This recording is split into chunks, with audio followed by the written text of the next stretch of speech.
To do the best job of finding Service Cloud opportunities, we need to understand the contact center space and all the elements to it. We'll start by looking at the architecture of how contact centers work. Then we'll talk about the different types of contact centers, and finally, how we fit in with each one. Contact centers, which handle all types of customer contact channels from calls to email to live chat, grew out of traditional call centers and are still grounded on call center architecture. Here's a brief introduction to that architecture. Get familiar with these contact center terms and acronyms by studying a glossary called I Speak Contact Center, which is also available through Partner Sales Academy. In a traditional call center, when a customer calls in, the call goes through a PBX, which is hardware that can manage thousands of workstations. Most large volume contact centers also have an ACD, which uses customizable software logic to figure out where to direct a call automatically, and then maintains a queue of calls waiting for the next available agent. The ACD software logic is called intelligent routing. It can be customized to route calls to specific teams of agents based on many factors, including ANI, which is basically caller ID, DNIS, which captures the number that the caller dialed to get into the company system, and IVR, which is the series of prompts that request input from the caller. The IVR can access Service Cloud to verify customer information, which can then be useful if some customers pay extra for a higher level of service. Once the call gets routed and customers are waiting for an agent, there are two key measures that people in the service role are going to care about. Average wait time, which is how long it takes before the caller actually gets to speak to a person, the shorter the better, and abandonment rate, which is the percentage of callers who just give up because they had to wait too long. Management wants to keep both of these low, which keeps customer satisfaction high. Another technology some contact centers use at this stage is CTI, Computer Telephony Integration. To sound credible, be sure not to say CTI integration, just say CTI. CTI is software that provides screen pops, where data about the call or the case populates the agent's computer screen at the same time as the call is connected. This shortens call handle time by eliminating clicks, typing, and searching. It's important to note at this point that Service Cloud does not take the place of the PBX, ACD, or CTI. We typically engage when the call lands on the agent's desktop. It's also important to note that we integrate to 80 different manufacturers. That is a huge differentiator over our competitors. Our pre-built connectors reduce the time to value and increase the reliability of CTI. At all points in this process, service executives are thinking about the levels of service that they can offer. Some even charge more for better service. Entitlements specify specific services a customer is able to access, from basic support to 24/7 support to hardware replacement and more. Some contact centers don't even make products. They exist solely to handle contacts for other companies who outsource customer service. In these cases, as well as B2B or business-to-business relationships, service-level agreements are often used to guarantee contacts are handled within a certain amount of time. When agents have to turn and look up these service contracts in a separate application, an extra step sometimes called swivel chair servicing, that increases handle time. But right out of the box, Service Cloud allows the agent to see right on the screen pop what the customer is entitled to. Once the call's connected with a live agent, the key metrics all have to do with how much work an agent is doing. There's AHT, or the total time it takes till the agent is available to take the next call, and first call resolution, the percentage of calls that can be resolved without escalation or follow-up. These metrics boil down to cost per call, which they want to keep as low as possible. Even after the caller hangs up, there's a metric to measure. Wrap time refers to the time it takes to record notes after getting off the phone, during which the agent is not available to take another call. The longer this takes, the higher the cost per call. Service Cloud, of course, can help keep it short. Another way to reduce cost per call is to avoid the call altogether, or at least avoid the need for the customer to speak with a live agent. This is called deflection and can be done by providing customers easy access to self-service information via the IVR or via online tools in the Service Cloud like Knowledge or Customer Portal. Lowering cost per call is always important, but the key metric in most cases is customer satisfaction. CSAT scores are collected via post-call surveys, Net Promoter Score, and even customer happiness levels, whereby agents click a smiley face or frowny face icon on their dashboard during or after the call. As you talk with service executives, you can ask questions like, "Are you happy with your CSAT scores now?" and "Are you looking at ways to improve your CSAT? What are you considering?" As you speak with customers and prospects, you'll hear a lot of terms and concepts coming from services experts that you need to be familiar with. To get prepared, study the iSpeak Contact Center Glossary so you can speak their language and build your own credibility. As you can imagine, contact centers can get much more complex, but those are the basics. Now let's look at the different kinds of contact centers out there. Be thinking about your current SFA customers and prospects, because the question is likely not if they have a contact center, but how many and what kinds they have. Let's look at 5 common types. The customer service center is what we typically think of when we think of call center, handling simple questions after a sale is made. To learn about these, ask how customers get in touch with the company.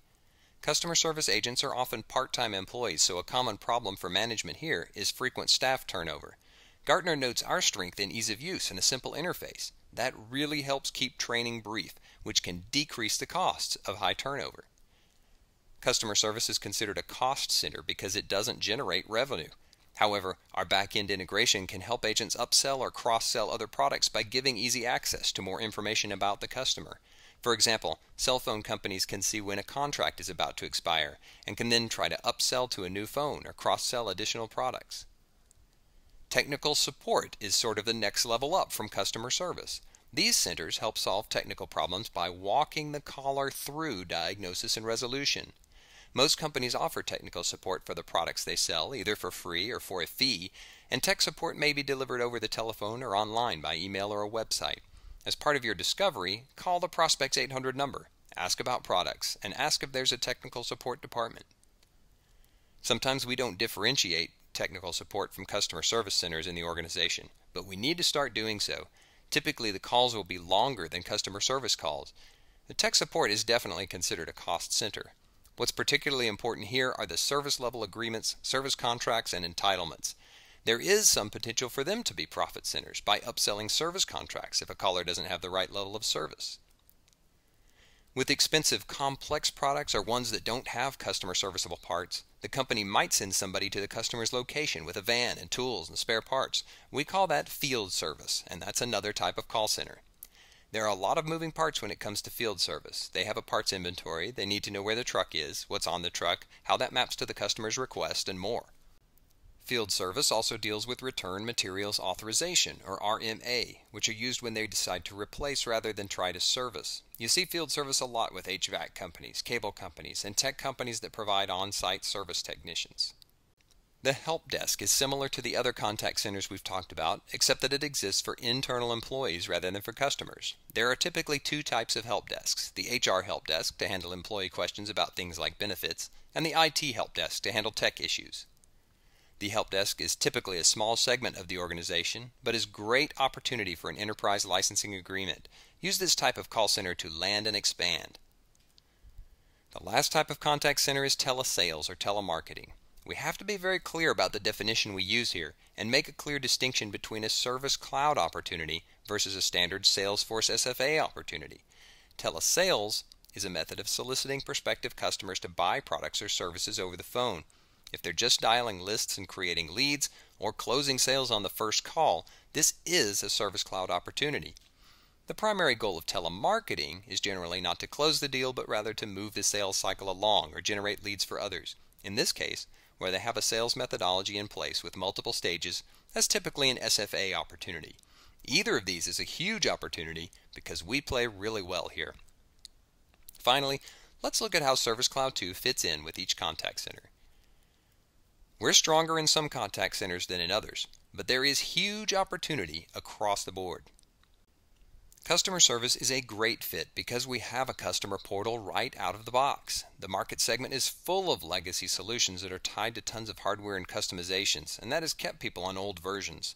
The fact that we're on demand, as well as our flexibility and usability, make us a strong contender.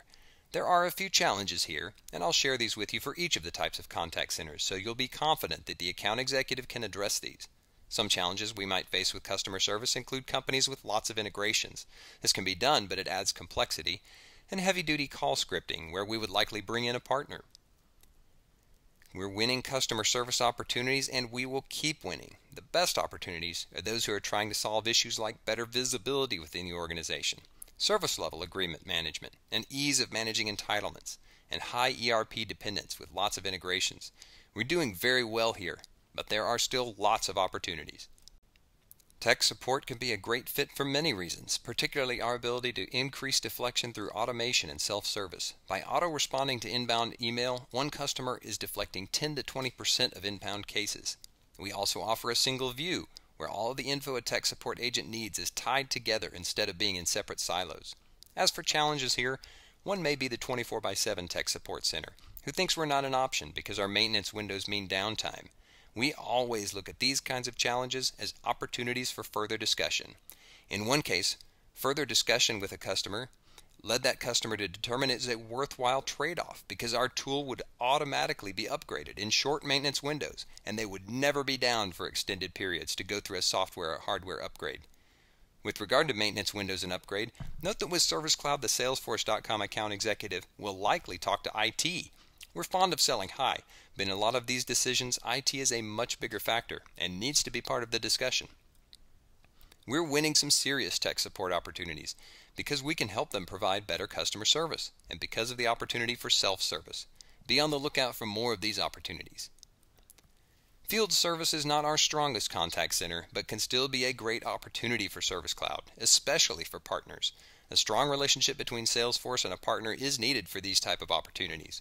If they only have 4 or 5 field agents, it can be done out of the box. If they need to keep track of 20 field agents or more and understand their geographic location and how many jobs they have lined up, we depend on a solution from our partner community. Field service is all about inventory management, about scheduling trucks and appointments, about mobile devices, and about getting all that back to the application so they can make sure they are billing properly, so they can service contracts, and so they can handle entitlements correctly. They can do all of that on our platform. So be thinking about the customers who sell big, high-end products, especially in manufacturing. Now let's look at telesales, where we are really strong. There are only a few challenges we may face here. We're getting much better at handling large data volumes. Dialer shops, which are outbound call centers where an automated device dials numbers, are now much simpler due to partners that are integrated into our apps. Finally, the account executive can absolutely work with organizations who want concurrent pricing to support their follow-the-sun model, where shifts of agents call when customers are most likely to answer. Telesales provides great opportunities for us, and we are winning deals because of the scalability of our product, because of our integration with dialers, and because of our agent console. We have a very powerful story here. Last but not least is the help desk. Though we've focused on other contact centers in the past, there are 3 reasons help desk should look seriously at Service Cloud now. Number 1, our product is solid. Number 2, we have a great platform they can use to build their own application. And number 3, we now support ITIL shops with the help of our partner community. ITIL stands for Information Technology Infrastructure Library and is not a standard as much as it is a set of best practices for managing IT infrastructure, development, and operations. Some companies don't follow IT at all. For others, it's a deal breaker. Help desks are a huge opportunity for us. They're usually very closely tied to IT, and if you get into these conversations, you're likely to get upstream to the CIO a lot faster. Also, we have a great message for the small help desk organizations who don't want to spend a lot of money. This becomes a great Trojan horse into an ELA conversation within an organization. So there are 5 different types of contact centers you need to be looking for within all of your customers. Your next steps are to learn to speak contact center. Get comfortable with the terminology and workings of the service world. Go through your current customers and prospects and identify the different types of contact centers they may have. Service is a $4.2 billion market, and Service Cloud 2 from Salesforce.com is a visionary leader. The opportunity here is incredible. So choose a prospect to approach with Service Cloud 2 and make a pitch.